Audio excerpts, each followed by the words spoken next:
তো আসলে আমাদের মধ্যে তো প্রিম্যাচিউর ইজাকুলেশন, দ্রুত কথাটা একটা আপেক্ষিক কথা। আসলে কত দ্রুত হইলে বলবো যে এটা দ্রুত। এই জন্য আমরা যদি একজন পুরুষের স্বাভাবিক সহবাসের সময় স্ত্রীর যোনিপথে লিঙ্গ প্রবেশের পরে 3 থেকে 7 মিনিট পর্যন্ত সে থাকতে পারে, তাহলে এটা নর্মাল সময়সীমা।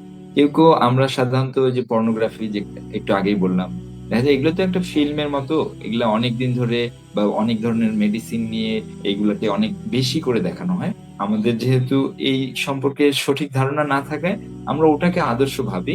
আর আমি যদি সঠিকও থাকি তারপরও মনে হয় যে আমি দ্রুত বীর্যপাতে ভুগতে। এরপর আসি আমরা দ্রুত বীর্যপাত কখন বলবো।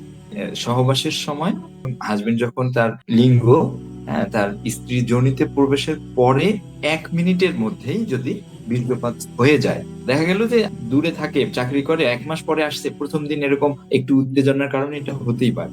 যদি দেখা যায় যে 70 to 75%-এরও বেশি সময় দেখা যাচ্ছে তার এরকম হচ্ছে, কিছু কিছু রোগীদের ক্ষেত্রে দেখা যায় যে লিঙ্গ যোনিপথে প্রবেশের আগেই বা ঠিক সাথে সাথেই বীর্যপাত হয়ে যায়। তো এগুলোকে প্রিম্যাচুর ইজাকুলেশন, দ্রুত বীর্যপাত ধরা।